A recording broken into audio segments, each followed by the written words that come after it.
새번역 사도신경으로 신앙 고백하겠습니다. 저는 전능하신 아버지 하나님 천지의 창조주를 믿습니다. 저는 그분의 유일하신 아들 우리 주 예수 그리스도를 믿습니다. 그분은 성령으로 잉태되어 동정녀 마리아에게서 나시고 본디오 빌라도에게 고난을 받아 십자가에 못 박혀 죽으시고 장사된 지 사흘 만에 죽은 자 가운데서 다시 살아나셨으며 하늘에 오르시어 전능하신 아버지 하나님 우편에 앉아 계시다가 거기로부터 살아있는 자와 죽은 자를 심판하러 오십니다. 저는 성령을 믿으며 거룩한 공교회와 성도의 교제와 죄를 용서받는 것과 몸의 부활과 영생을 믿습니다. 아멘. 거룩하신 하나님 아버지 감사합니다. 간밤에도 편히 쉬게 해주시고 새벽에 기도하는 자리에 불러주시니 감사합니다. 이 시간 저희들 마음 중심으로 주님을 경외하게 하여 주시옵소서. 예수님 이름으로 기도드리옵나이다. 아멘. 찬송가 440장입니다.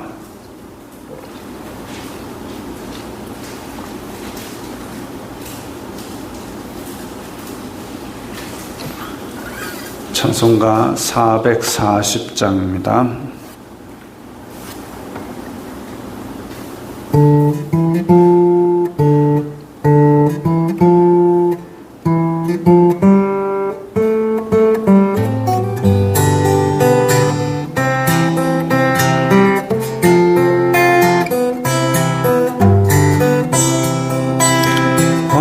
어디든지 예수 나를 이끌면 어디든지 예수 함께 가려네. 예수 함께 하니 가면 나겠고 예수님과 동행하면 겁없네. 어디를 가든지 겁낼 것 없네. 어디든지 예수 함께 가려네. 세상 친구 모두 나를 떠나도 주와 동행하면 외로움 없겠네. 가는 길이 위태하고 험해도 어디든지 예수 함께 가려네. 어디를 가든지 겁낼 것 없네. 어디든지 예수 함께 가려네. 어두운 그늘 나를 애워쌀 때에 주가 함께 계심 믿고 자려네. 죽은 후에 천국에서 깨어난 예수 함께 길이 살리라. 어디를 가든지 겁낼 것 없네. 어디든지 예수 함께 가려네.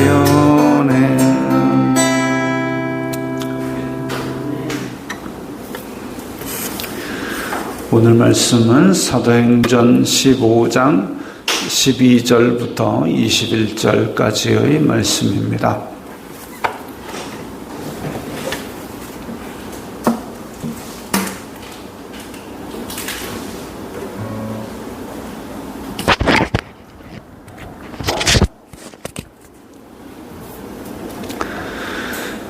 사도행전 15장 12절부터 21절까지의 말씀 함께 읽겠습니다. 온 무리가 가만히 있어 바나바와 바울이 하나님께서 자기들로 말미암아 이방인 중에서 행하신 표적과 기사에 관하여 말하는 것을 듣더니 말을 마침에 야고보가 대답하여 이르되 형제들아 내 말을 들으라. 하나님이 처음으로 이방인 중에서 자기 이름을 위할 백성을 취하시려고 그들을 돌보신 것을 시므온이 말하였으니 선지자들의 말씀이 이와 일치하도다. 기록된 바 이후에 내가 돌아와서 다윗의 무너진 장막을 다시 지으며 또 그 허물어진 것을 다시 지어 일으키리니 이는 그 남은 사람들과 내 이름으로 일컬음을 받는 모든 이방인들로 주님을 찾게 하려 함이라 하셨으니 즉 예로부터 이것을 알게 하시는 주님의 말씀이라 함과 같으니라. 그러므로 내 의견에는 이방인 중에서 하나님께로 돌아오는 자들을 괴롭게 하지 말고 다만 우상의 더러운 것과 음행과 목매어 죽인 것과 피를 멀리하라고 편지하는 것이 옳으니 이는 예로부터 각 성에서 모세를 전하는 자가 있어 안식일마다 회당에서 그 글을 읽음이라 하더라. 아멘. 지금 안디옥에서 부흥을 맛보고 또 선교 여행을 통해서 놀라운 일이 있었던 것을 지금 초대교회는 체험을 했습니다. 그런데 예루살렘에서 어떤 사람이 그 바울이 있는 곳까지 내려와 가지고 모세의 율법을 지키고 할례를 받지 않으면 구원을 받지 못한다. 이 얘기한 겁니다. 그러니까 이제 바울이 그걸 듣고 있으니까 바울은 자기가 율법을 누구보다도 잘 안다는 바리새인이었고, 근데 예수님을 직접 만나고 예수님께서 구약시대의 모든 예언의 성취가 됨을 직접 체험하고 알고 있고, 그래서 땅끝까지 전해라 그래가지고 땅끝까지 전하려고 갔다 왔는데, 그래서 이방인들에게도 성령님이 내려오시고 이런 것을 체험해서 알고 있는데, 근데 예루살렘에서 왔다는 사람이 그런 소리를 하니까 이제 바울이 성격이 불같은데 그걸 그냥 보고 유하게 넘어갈 수가 없지요. 그래서 적지 아니한 다툼과 변론이 일어났다 이랬습니다. 그러니까 바울이 뭐 말도 안 되는 소리 하고 있어 하고 뒷답 받았을 겁니다. 근데 그렇게 다툼이 일어나고 안디옥 교회에서 다툼이 일어난 걸로 끝이 났으면 그냥 분쟁입니다. 근데 그것을 가지고 교회에서 이런 다툼이 일어나면 안 되겠다. 우리 모여서 그 예루살렘에 있는 사도들과 함께 이것을 한번 좋은 결론을 한번 내려보자. 이래가지고 이제 예루살렘에 가가지고 그걸 논의를 하기 시작하는데 바리새파 사람들 중에 교회에 들어온 사람이 이거는 할례 받아야 되고 모세 율법 지키는 거는 하나님 섬기는 사람은 다 똑같으니까 이방인들도 그거 하게 합시다 이야기를 하고, 근데 또 베드로는 일어나서 베드로는 또 고넬료의 집에서 복음을 전한 적이 있으니까 알고 있죠. 아니다. 그거 아니다. 모세의 율법과 할례가 아니더라도 분명히 하나님께서는 이방인들에게 구원의 길을 열어주셨다. 이 모세의 율법과 할례는 유대인들을 위한 것이지만 그것이 꼭 구원을 이루는 조건이라고 볼 수는 없다. 예수님을 믿음으로 말미암아 구원받는다. 이 얘기를 가지고 이제 예루살렘에서 토론이 있었습니다. 자, 여기서 우리는 생각할 것이 예수님을 믿음으로 말미암아 구원받는다라고 이야기를 한 사람들은 베드로, 바울, 바나바, 실제로 그 복음을 전해 본 사람입니다. 전해 봤더니 이 할례를 받지 않았고 율법을 지키지 않았는데도 불구하고 성령님께서 오시더라. 그러면 우리가 굳이 그들에게 이 조상들도, 유대인의 조상들도 매기 버거워했던 그 율법의 짐을 지울 필요가 있느냐 이거죠.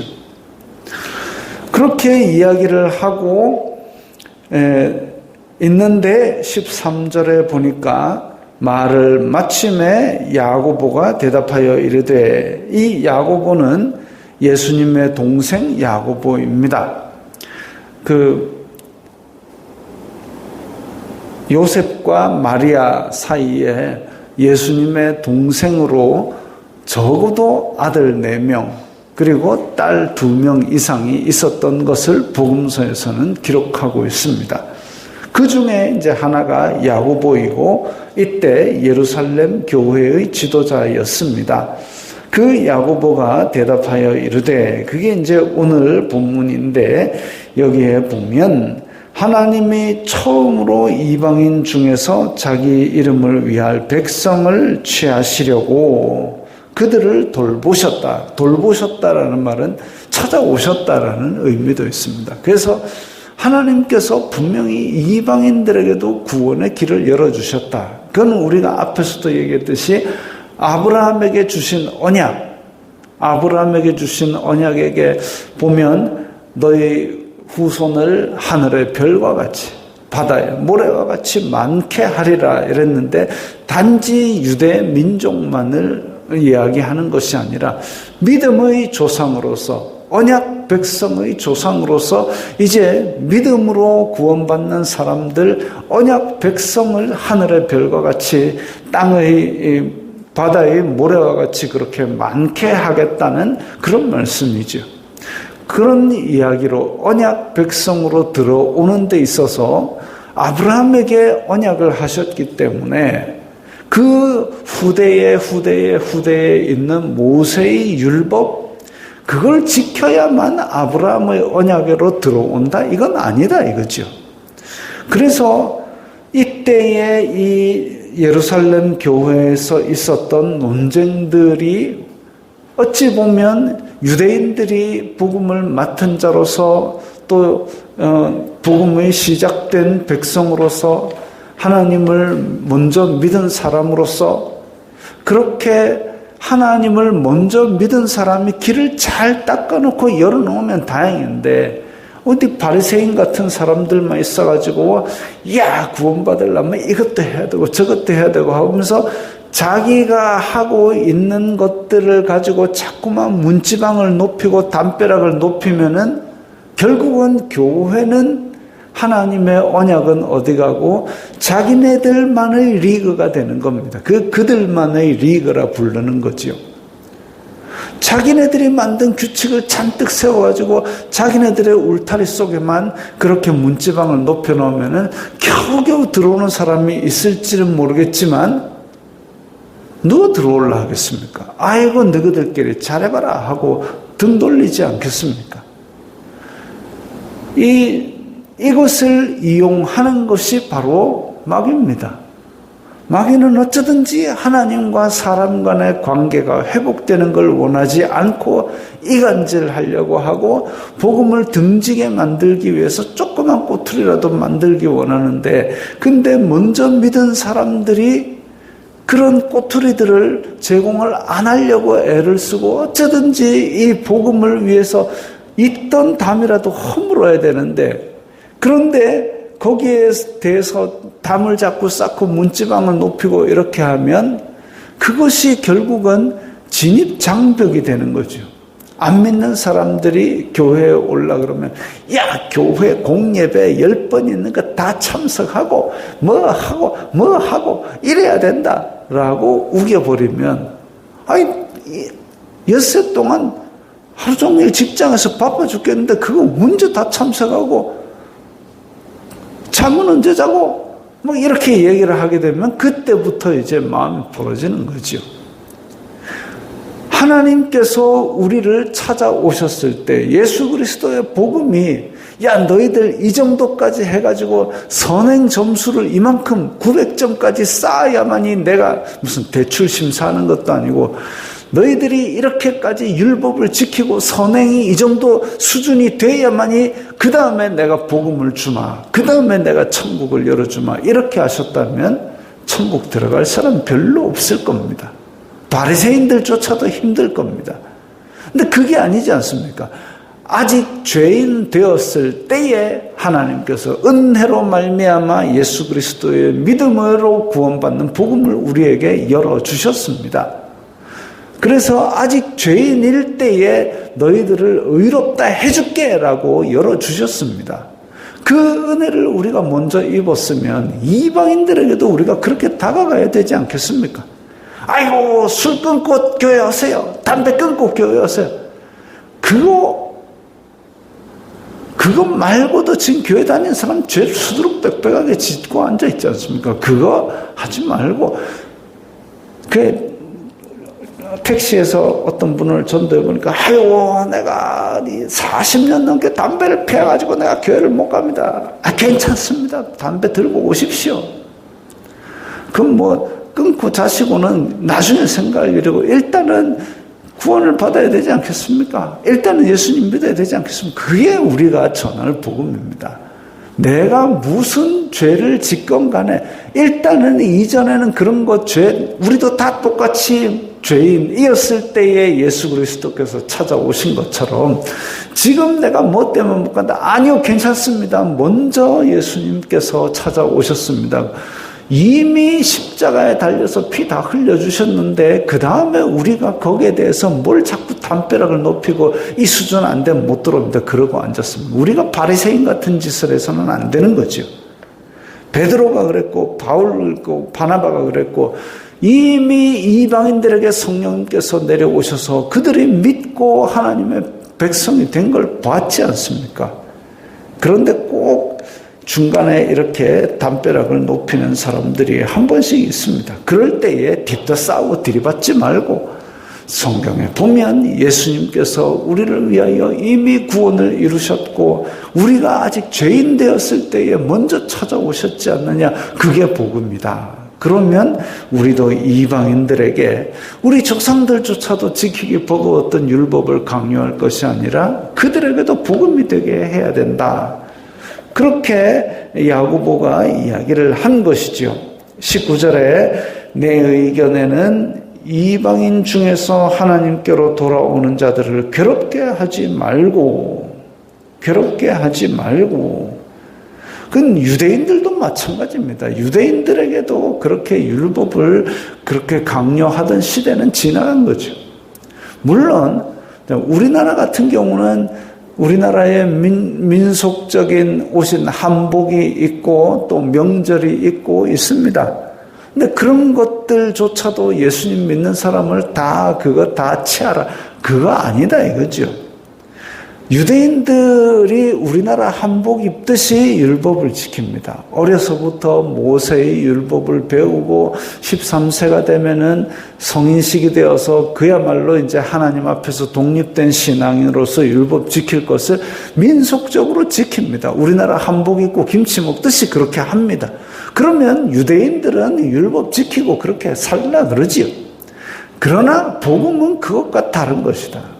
율법을 지켜야만이 유대인이 하나님 나라에 들어가는 것이 아니라 율법은 유대인들의 풍습이고 유대인들의 민족적인 속성이고 그거 지키고 안 지키고는 교회 안에서는 중요한 것이 아니라 오직 예수 그리스도를 믿는 믿음, 그것이 중요한 것이니까 이방인 중에서 하나님께로 돌아오는 자들을 유대인 되라고 해서 억지로 모세의 율법 지키고 할례 받으라 하지 말고 그들을 괴롭게 하지 말자. 다만 이방인들이 지켜야 될 것은 우상의 더러운 것, 우상 숭배하는 겁니다. 음행, 이거는 이 헬라 시대에 많은 그 영지주의에서 영은 거룩하고 육은 더러우니까 육은 이 땅에 있는 동안 뭐 이렇게 하자. 이런 것들, 그 다음에 목매어 죽인 것과 피를 멀리하라. 이거는 그 시대 당시의 풍습에 있어서 이건 하나님 나라에 적절하지 못한 행동이라고 판단되는 것들입니다. 율법과 관계없이 이런 것들이죠. 하나님께서 싫어하시는 것들, 그리고 인간 풍습에서 바람직하지 못한 것들, 이런 것들은 이방인들이라 할지라도 복음에 들어오려면 하지 말자 이거죠. 그래서 이런 것들을 경계하는 편지를 하는 걸로 정돈을 하고, 그리고 21절에 보면 각 성에서 모세의 율법을 전한 사람이 이미 있다 했습니다. 그래서 모세의 율법이 없어서 못 지키는 것이 아니니까 하나님에 대해서 더 알고 싶으면 그런 것들을 자기네들이 찾아오는 거는 놔두지만 굳이 율법을 지켜라, 그게 복음이다, 이건 아니다 이거죠. 예루살렘 교회가 이런 결론을 내린 것은 그들의 머리와 논쟁으로 한 것이 아닙니다. 이제 예루살렘에서 온 유대와 사마리아와 땅 끝으로 복음이 전해지는 것을 주관하시는 성령님께서 이 예루살렘 교회의 결론을 내리신 겁니다. 그렇게 교회는 성령님의 가르침으로 굳세게 세워져 나가고 날마다 믿는 자가 더해져 가는 것이지요. 그래서 이런 것들이, 이 복음이 이제 대한민국에 들어왔습니다. 대한민국에 들어왔더니 또 어떤 일들이 있었느냐? 대한민국 안에서는 이제 선교사들이 보니까 예배당 안에서 곰방대로 담배 뻑뻑 피면서 주님의 말씀을 전하고 있는데 갑자기 재떨이, 그 노쇠 재떨이를 땡 하면서 재를 떨고 뭐 이러니까, 이거 교회 다니는 사람 담배 피면 안 되겠습니다. 그렇게 이제 한국 교회는 담배 피면 안 되는 전통이 생긴 거죠. 또 술은 그때 당시에 이제 농한기, 농사 짓는 일이 없을 때는 맨날 술 마시고 집 가족들 두고 패고 이런 일들이 있으니까 교회 다니면 술 마시면 안 되겠다 해가지고 이 한국 교회 초기에서는 술 담배를 안 하는 것이 이렇게 오늘 뭐 우상의 더러운 것과 음행과 목매어 죽인 것과 피를 멀리하는 것, 이런데 포함된 이런 식의 어떤 한국 교회의 규정이 생긴 거죠. 그래서 그 한국 교회 초기에 이렇게 교회 사진들을 전시해 놓은 걸 보니까 교회 앞에 크게 적어 놓은 몇 가지 일들이 있습니다. 술을 마시지 않는다, 그 다음에 뭐 도둑질 하지 않는다, 뭐 이렇게 가지고 또 몇 가지를, 교회 다니는 사람은 이런 것들을 지킨다라는 것이 있었습니다.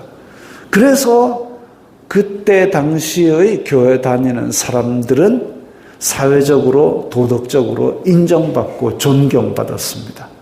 그리고 복음이 들어간 사람들은 그렇게 변화된 삶을 통해서 자기의 열매로 복음을 입증했습니다. 지금은 어떻습니까? 지금도 그래야 합니다. 율법을 지키고 우리를 도덕적인 규율로 올가매자라는 것이 아니라 예수 그리스도의 이름이 우리 가운데 있기 때문에 이 복음이 방해받지 않기 위해서 세상 사람들보다 더 하는 것이 무엇이냐? 우리가 좀 더 거룩해야 되겠다, 이것이죠.